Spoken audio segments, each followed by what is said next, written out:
In this video, we'll show you where and how to make a payment in your WES account.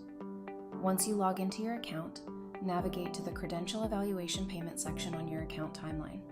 Click on Make Payment. On this page, you will see the balance that you owe and available payment options, credit or debit card, or wire transfer. To make payment with a card, select the Pay by Credit Card Debit Card option. Click on Make Payment to continue. You will be redirected to our payment partner page to complete the transaction. Complete the payment form with your credit card details, including the cardholder name, credit card type, number, expiration date, and CVD or security code. Next, complete the billing information. Make sure the billing address matches the address where you receive your credit card statement, or you may receive an error message. Once you have finished completing the form, click on Submit Payment. Please only click Submit Payment once to avoid multiple charges.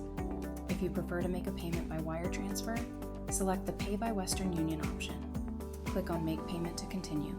You will be redirected to an external site to complete the transaction. If you have questions about making a payment, contact our customer support team via the Help option in your WES account.